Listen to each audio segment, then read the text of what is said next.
Good afternoon, everyone, and welcome to today's Lunch and Learn entitled Helping Children Cope with Grief. And today I am joined by two of my colleagues, Nancy Rubinski and Liz Shear. I'm actually going to pause the share here for just a moment so you can see their faces. There we go. Liz, would you like to introduce yourself? Hello, I'm in the forest. No, I'm just kidding. Hello, I'm Liz. I'm the New Hope counselor for Kent and Sussex counties. The reason I guess that I'm in this job is because when I was 10 years old, I lost my father. It was a very sudden death, and that's what definitely drew me to this position. I enjoy the fact that Delaware Hospice recognizes that children grieve differently, and that's what we'll be talking about today. Thank you, I Liz. also Nancy? like the brisk, turn in the weather that we have. That's why I'm in the foliage. I love it. It's beautiful. You look gorgeous today. Very professional. And Liz is at the ballpark. Liz? Nancy. I'm sorry, Nancy. I'm sorry, as I'm looking at Liz's picture and her name. I'm so sorry. Nancy, you're at the ballpark today. New Hope counselor for Newcastle County and Upper Kent County, and a little bit of PA. So I'm similar. I worked in a school previously, and I saw a lot of children dealing with grief and the parents not really knowing how to help them. So I think this position was a good fit for me. And I still have a ballpark behind me because this summer we did virtual camp and we did a baseball theme. So that's why I'm in the Philly Citizens Bank Park. I love it. Well, thank you both and welcome again. All right, let's go back to sharing my screen. All right, does everybody see the agenda for today? Just want to make sure. Perfect. All right, so over the course of the next about 25 minutes, we're going to touch on these things related to grief and helping children to cope with it. So to talk about at what ages children have, they have different understandings of death. So we will go through a couple of the age ranges, and then we'll talk about their feelings and some of the questions that normally come up after they lose someone or are about to lose someone. And then some ways or some answers that parents can use when talking with children, or even teachers or friends. And then some tips that I think are wonderful when, again, helping children cope with grief. And I'm just going to share a little bit about my personal experience as well. My husband died 5 years ago, very suddenly, and we had 3 children at the time. So a lot of this hits home for me. And I can speak to Erlene, who is on this call as well. Erlene had been a New Hope counselor prior to joining the community engagement team. And Erlene was instrumental in helping my 3 children get through the grief process. And it is absolutely an incredible program here at Delaware Hospice. All right, so let's dig in. This first slide, we're going to talk about the different ways children understand death at the age from birth till the age of 5. Nancy or Liz, would one of you like to take this slide and then the other take the next one when we talk about a little bit older child or older children? Sure, I will take this one. I think basically for the 0 through 2 group, although they might notice that their loved one's gone, there's really not a concept of death, and that it's like something's missing out of their life or their routine, but they're not really quite sure what it is. And as they become the 3 to 5-year-old group, they seem to grasp death, but then they ask questions like, well, when are they coming back? Or when is Pop-Up gonna wake up? And why isn't my mom here with us? So even though they're still in that sort of fantasy stage where things are real and then not real, and they have pretend friends and things like that. So it's difficult sometimes. And basically you just kind of have to keep explaining to them. And they may be a year or 2 older before they really grasp the finality of death. I can speak to my little guy. He was 5 when his daddy died.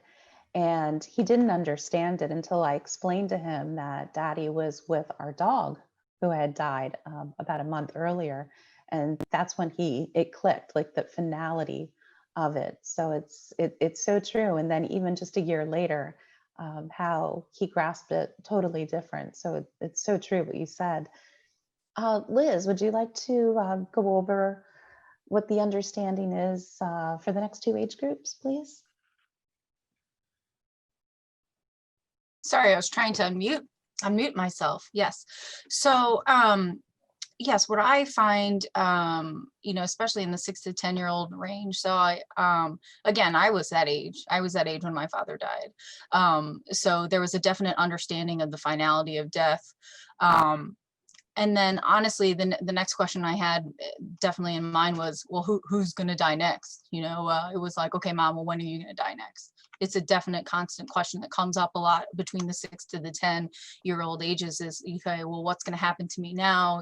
Especially if it's not a 2-parent household, where am I going to go? A lot of things about that. So you want to try to keep as much as possible any type of routine, as routine as possible.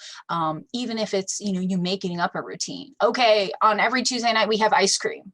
Well, why are we having ice cream on Tuesday nights? Because that's just what we're doing, and even if you start in a new routine, you just add that in, because what the child is looking and seeking for is something that's constant, because something happened to them that was pulled out of left field, a baseball term that we used over camp. But so they're looking for that consistency. They're looking for that, hey, what can I actually count on? And that's usually the caregivers that are in place. And so you want to make sure that you're having, those schedules that are consistent. Even if it's you're making up new things like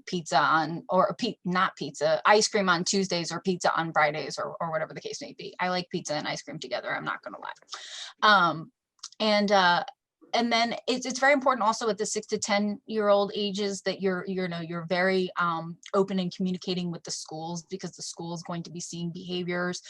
It's a little different now in the time of virtual learning and hybrid learning, but the teachers are definitely still going to be your first go-to as far as seeing difference and changes in their behavior.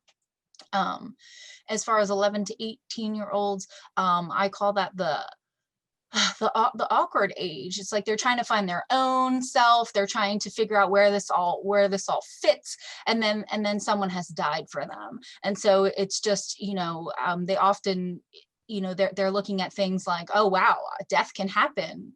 I can die. And so it's scary for them. It's scary for them, but they're also looking at their independence. So they're like, well, I don't need you. I got this thing on my own and I'm handling it and I'm fine.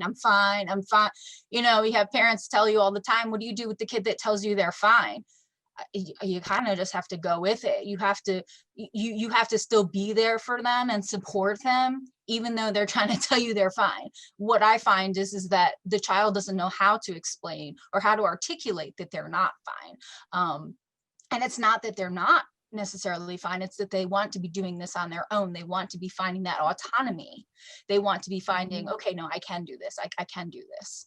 And then they recognize too, especially in that teen group, other peers are thinking about like, oh my God, Johnny doesn't like me. I can't even handle it. And they're looking at them like, okay, real life just happened to me. Like, I'm really dealing with a death here, and all you can talk to me is about how Johnny doesn't like you. I don't really want to talk about this right now. And so they get very angry sometimes because they're like, I feel like I'm dealing with real life things like death, like life and death. And you're dealing with your crush doesn't want to acknowledge you. Sorry about it. Sorry, not sorry. So you got a lot of influx of feelings in that age group. I think it's actually one of my favorite age groups, because you can really kind of talk to them and get out their feelings that I think they didn't even know they had. I remember with my oldest, he was 15. He had just turned, he was turning 15 3 days later. And when I wanted him to come to Camp New Hope, and he's like, I'm fine, I don't need that. And I remember, I think it was Erlene, it was either Erlene or a volunteer saying, just tell him to come for the first day. And he came that first day and he was like, I'm definitely going back day 2. You know, it's just that to hear from their peers, oh, you get it. I think that was so important. Absolutely. It is. I've worked with a couple 16-year-olds recently. One had lost their dad and one had lost their mom.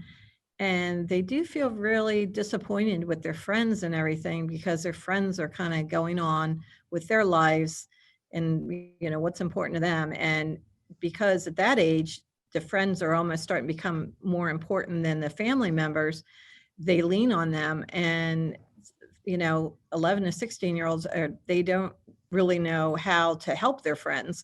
And so a lot of them just say things like, oh, you'll be okay, don't worry. And, well, you know, your dad loved you, and some things like that. And they're really kind of at a loss as to what to do because they don't feel like people understand them. I've found too sometimes when they don't talk, if you just say, hey, you know, I'm here when you're ready. And that seems to give them some control in a way. Great.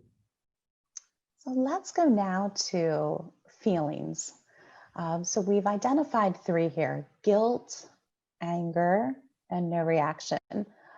Liz or Nancy, you want to jump in and maybe share some examples here, maybe that you've experienced with some children?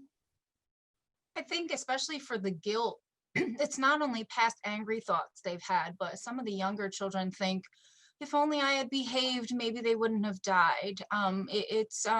It goes past just angry things too.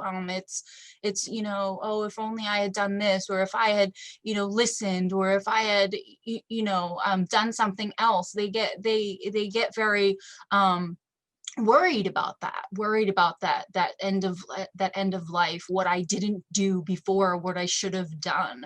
And then another form of guilt is that I've seen in especially older children is if they haven't had the best relationship with the person who's dying, and then they, you know, they struggle with that. A particular story that comes to mind is the mother was dying of cirrhosis of the liver, and the daughter was like, I'm still mad at you because you didn't stop drinking, and this is why you're dying. Then the mother had died, and the daughter just had so much guilt because she couldn't force herself to meet with mom more and have and make memories while she was on hospice care, while she was dying. And so I think, you know, there are different levels of guilt depending on what age group, like we just kind of explained about the age groups, but there are definite different levels of guilt that they could feel, and you want to make sure that the child has time to express that. Some children even feel guilty about not being there. Like, say, for example, if the family was caring and if the person moved in with them, or they always lived with them or something, and if the child wasn't actually there, they sometimes they feel guilty about that. Well, I wasn't there when my papa died. I wasn't there. I wasn't even given a choice to be there.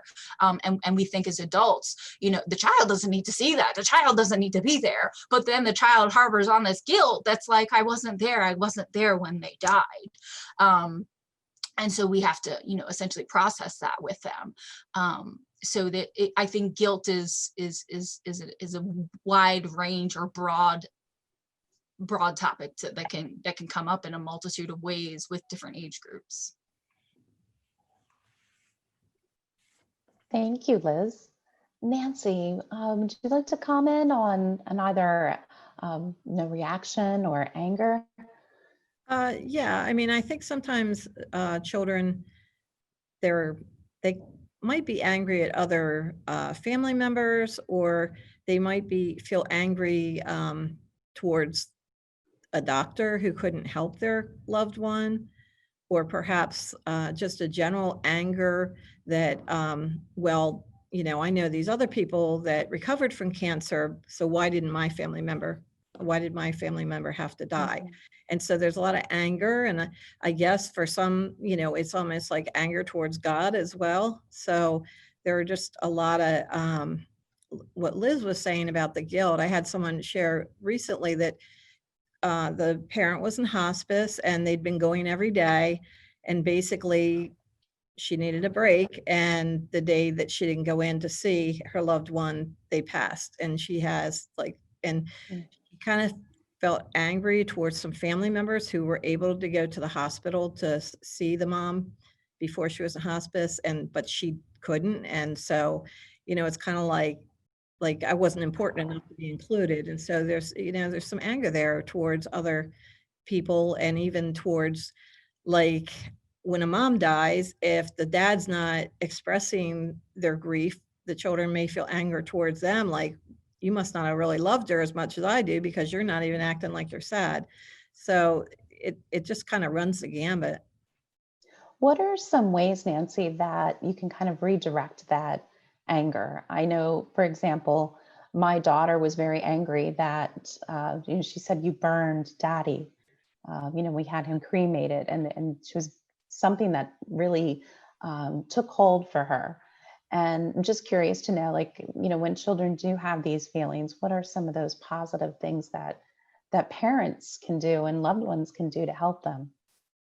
I think just sharing with them in their memories and saying, what were the good times, especially like with a grandparent, what were the things that you did together, and with older kids, you can even say, well, you know, you weren't there, or maybe your last words were something harsh or something, and you could say, well, do you think your mom would forgive you, or your dad would forgive you for that? Do you think that if your best friend, were in that situation, would you think that, their parent would still be angry with them? And just kind of, because most parents obviously are like forgiving when it comes down to it. And so if they realize that they've been forgiven, and they can kind of go on and think about all the special things, and like you said, redirect towards those positive memories, like, what were your favorite things to do with your parent? And Yeah. often it's just like those everyday things, like we used to cook together, or we used to play a certain game or watch a certain show together. And a lot of times it's not like those big things like a huge family vacation or something. A lot of times it's just those ordinary things. But remembering those, I think, can help redirect Mhm. those feelings of anger. That reminded me of something the kids did at camp. And Liz, maybe you want to comment on this. Can you talk about the drums and maybe also the plants and the pot that the kids did the activities at camp over Sure. the year? The other thing about, I think, any feeling too is to acknowledge it for, of course, to be able to reframe it, but to first acknowledge it. I think that they want to feel heard is one of their biggest things, because they're some of them are so little, but yet so grown. you know Sometimes I have to look back and be like, how old are you again, and like look at my notes and be like, okay, you are not 8. But I think is they just want to be heard. So, if even if your daughter is like, but you burned daddy, and you have to say, I see that you're angry about that, or it feels like you're angry about that, and we can talk about that. Let's talk about how angry you are that we did that. It just acknowledging her anger or frustration or sadness, or because a lot of times with kids, I think the anger isn't always anger. It's something else. It's hurt, it's worried, it's scared, it's so many questions going on in their head, but yet it's so easy to be angry at something. So I think to acknowledge the anger, I think is always a good thing too, and then go into the memories, and then go into the forgiveness, and and things like that. But I'm always like, listen, feelings aren't good or bad; they just are. Like, let's just come on, air out your feelings. Let's go. Come on, let's go. And then yes, the drums is something that we do at camp in person. Let's reflect at in-person camp, which we're hoping for this year. But at in-person camp, we make drums. There's a drummer that comes, and he's actually a really awesome, I would call him like music therapist or whatnot, because through his drum, through the drum making, he actually tells a story about his life and how music and drums were able to kind of help him express himself. And the kids usually I don't really honestly believe that there is one kid that hasn't liked making the drum, because it's hands-on, and then it gives them an opportunity to kind of drum it out. And Josh goes over, appropriate ways to drum and inappropriate ways to drum. So I mean, he covers all of that. But it's just a great outlet for the children to see that even when the words are hard, but I can take this drum and I can just, and we say to the parents in advance, sorry, you're getting a drum. But it's such a great way for the child to express themselves in a way that, sometimes they can't with words. So they could just take their drum and just, drum it in an appropriate atmosphere, I guess, in an appropriate environment. I'm like, sorry about it. You're all getting drums in advance. But yes, it is a great opportunity for the kids to just make it their own. They decorate it. They do all of it. What about the pot with breaking the pot and then rebuilding it? I think that's such a beautiful metaphor. Absolutely. So there is an activity. It's the clay pots, and so what happens is all of the individuals get a clay pot to start out with, and with assistance and with help, the clay pot is then put into like a couple of Ziploc bags, and we take a mallet to it, and we crash it a couple of times, just enough to break into some pieces, not like shattered everywhere, but just enough into some pieces. And so the story about that is, that once you felt like you were a whole pot, then this death had occurred and happened, and then you were found to be in pieces.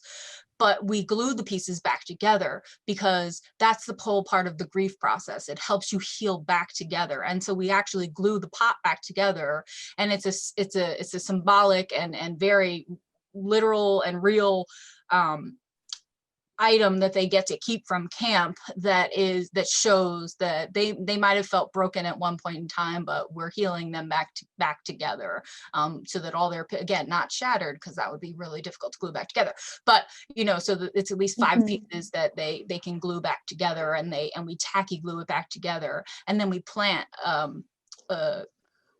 whichever the volunteer chooses that year. Actually, we plant a plant within the pot as well, and so that's so beautiful, because then there's growth and yes, new life again. New life. It's never the same, but it still goes on. It's just so beautiful. I love what you all do at camp. Yes. So these are 3 questions that generally come up. And I know, even though it happened 5 years ago, I still get these questions from my kids. Did I cause the death? Is this my fault? We did talk about that. And who will take care of me? It seems like children really need to know what's going to happen to them. You talked about that sense of control, and, will I die too? And that is scary, especially for children.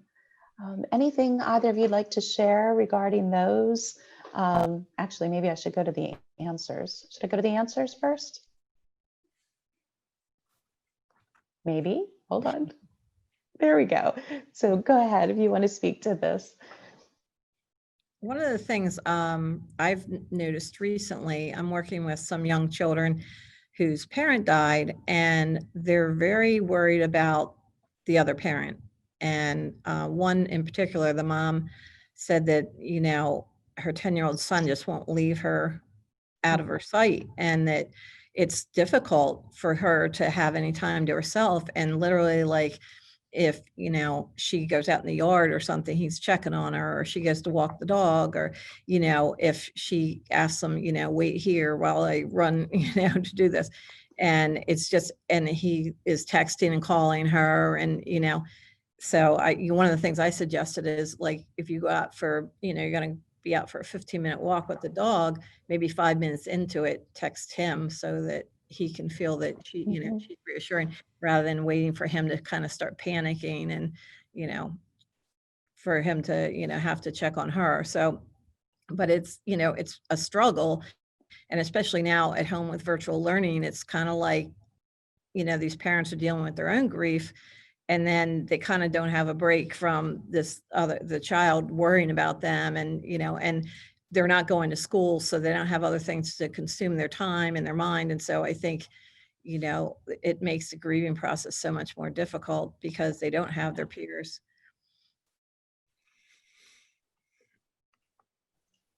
Liz, anything you want to add there? I feel like it's also a little bit amplified because of the coronavirus. The kids are afraid of the virus. They're just, they're really afraid of it. And if they've had a close loved one die, they're just afraid that the virus is going to then kill somebody else as well, or themselves. So I think it's definitely amplified due to Miss Rona. But as far as answering those questions, I had a 5-year-old visit last week, and she was so versed in what her family had said. Oh no, she was called up to heaven. She was called up to God. It was her time. God needed her. And everything that she said was so rehearsed, just parroted from what we say to the euphemisms we use to make it sound better, So I was playing devil's advocate with my little 5-year-old, and I said, well, don't you want to go to the better place? Miss Liz, I can't go there. And I said, why not? You didn't get invited? And she was like, Miss Liz, I can't go there. And I said, well, why can't you go there? And she said, it's not a place we can go. And I was like, well, how do you know that?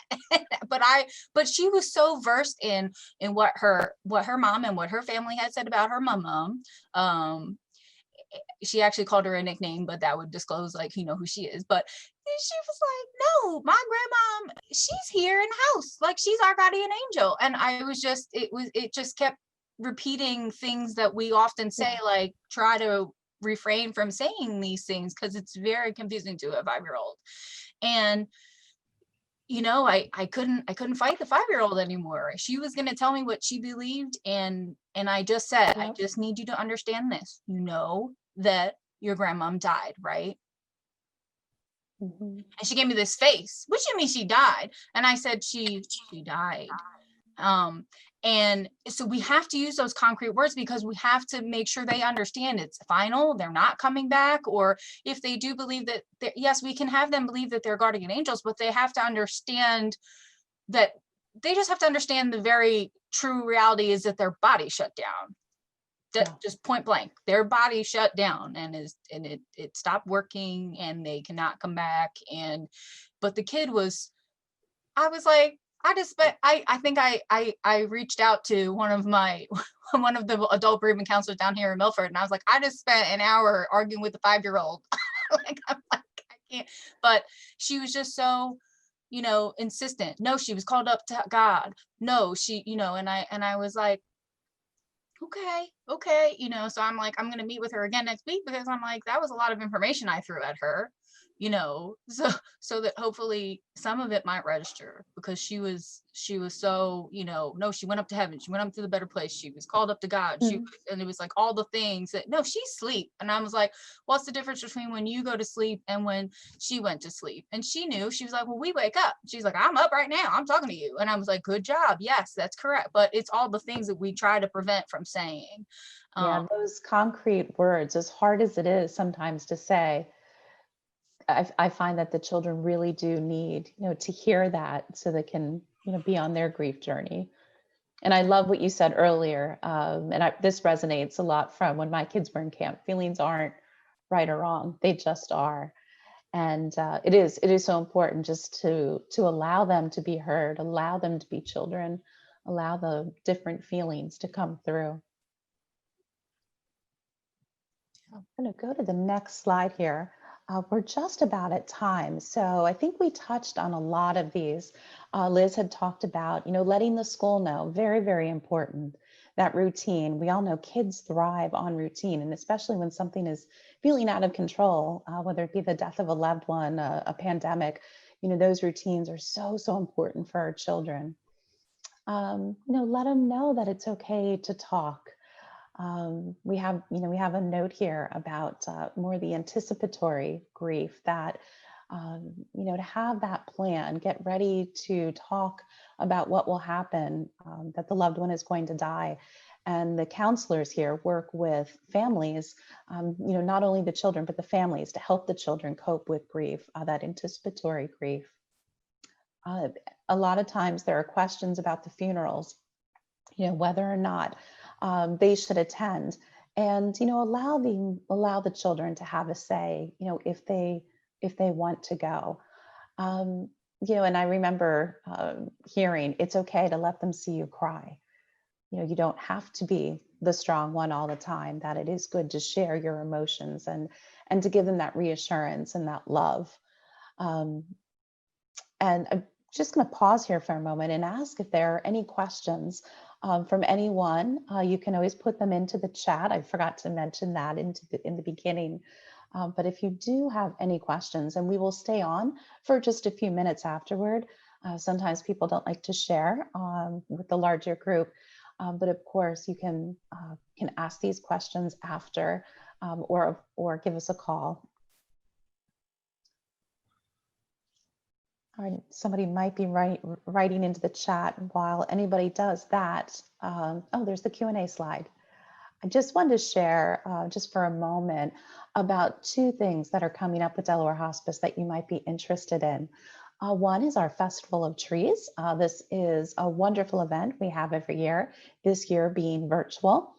And there's a few things here that if you go to our festivalofTreesDE.org site, you can see the trees that we have that have been sponsored. There's an opportunity to purchase some of them. Some of them are donated. You can also get ornaments, and there's also an Etsy shop where you can purchase some things for the holidays. And this Saturday at 7, there's actually a video showing all of the trees. And then one other event that is happening in just a few days, Take Out the Stigma of Grief. We're going to have a variety of topics related to grief. These are all virtual sessions. There's over a dozen of them that are going to be next week. You can go to our website to sign up. And these are topics related to grief, even the grief of losing a job in COVID, the grief associated with divorce, and then also with the grief of loved ones and moving on, well, I should say moving forward.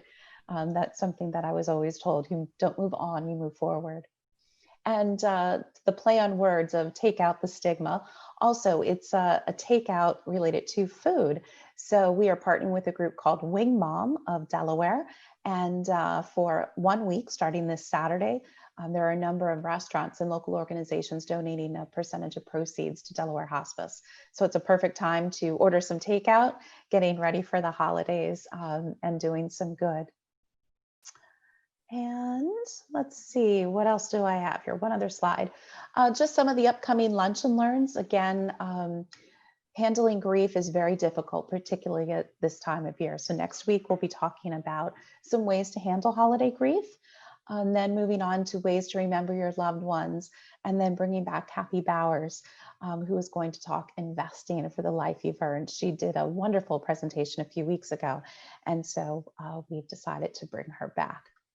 It looks like we do have a question about books you can recommend to help children deal with grief. And I know there's many out there. Nancy, would you like to share that for anybody that's able to stay on? Yeah. Do you want me to do it now or just wait? Yeah, go ahead. If you know of a couple you can quickly mention. I'm not sure if you guys can see.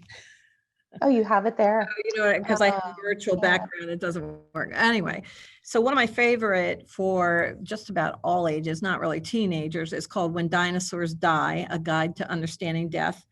And it's illustrated by Mark Brown, who's the one that does the Arthur books. And so, but it's really thorough. It only kind of just covers things briefly, but it goes into things like, people might die, a child might be born and not be able to live, and a person might die by an accident. A person could die from violence if they were in a war, but most people, live a full life, but it goes through a lot of rituals and things like that, and explains, and has these little conversations, these little word bubbles that go on between the little characters. And, in the one kid is like, I'm so angry, I can't eat. And the other kid's asking, hey, can I have more dessert? So it's just like, so that the children understand that there are all kinds of ways of dealing with grief. And, and it gives suggestions on things you can do to help yourself. Like if you're feeling sad, you can give someone a hug, you can, hug your stuffed animal, or do something, you like to do. If you're feeling angry, you could go out and take a run or do something that would, help you kind of work off those problems. And it's really good. I've read it even up to like 12 and 13-year-olds. And I kind of preface it and say, I know you're too old, to have a book read to you or something, but this has a lot of good information. And I've never had any of them say, oh, that was too babyish or anything when it was all done, because I think the kids are going to internalize it on different levels. So if you show it to a 5-year-old, they might take something away from it. You show it to a 12-year-old, they're going to take something entirely different away for it and have a deeper understanding. So that's one of my favorite just overall books. I just came across, Liz had shared with me some books on anticipatory grief, and I ordered one, and it's called Cinnamon Roll Sunday.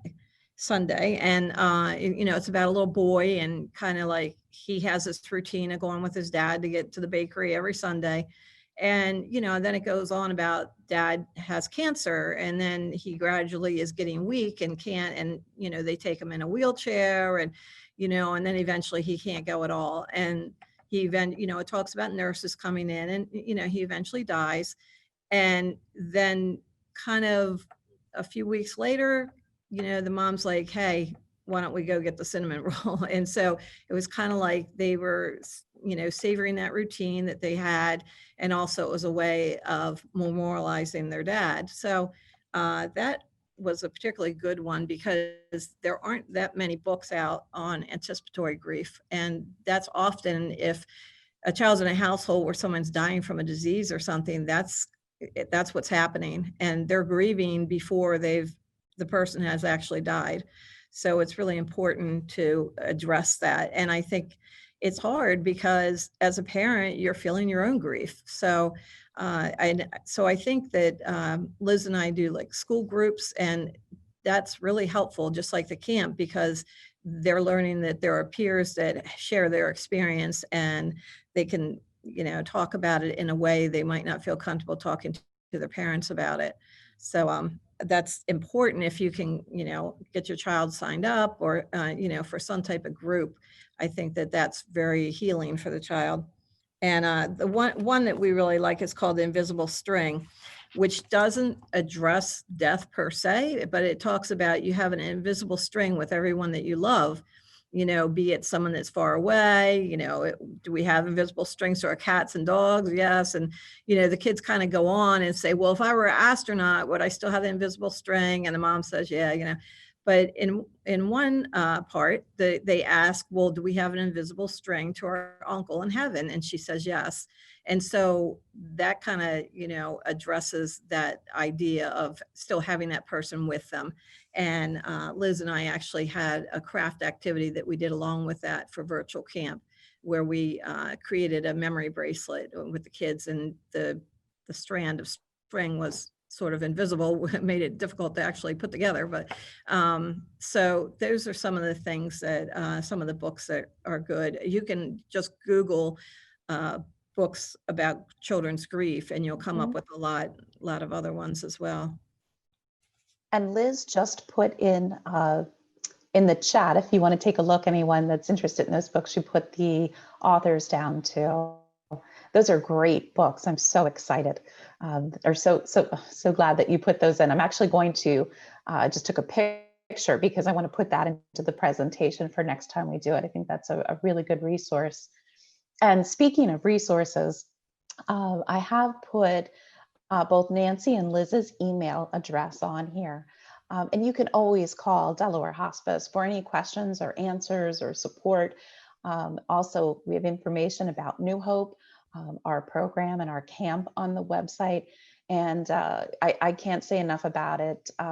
It actually was the greatest thing that helped my children on their grief journey, as well as myself. Because once my children went through that, I knew that they were going to be okay, and New Hope gave them the tools that they needed. These ladies and the other counselors do amazing work. So again, if you have any questions, feel free to reach out to them or just give a call at Delaware Hospice. Just seeing if there is anything. Oh, I had the wrong, sorry. Thank you, Liz. It is Elizabeth, so Shear at delawarehospice.org. Thank you. Well, I am so sorry that we ran a little bit over, but I'm really glad for the questions and that we could, answer some more things. This is such a difficult topic, but so important for the children. So if anybody has any further questions, feel free. We'll hang on for a few more minutes. But again, thank you everyone so much. Stay healthy, wash your hands, wear your mask, social distance, and just be safe as we head into the holidays. Thank you so much, everyone. Have a great day.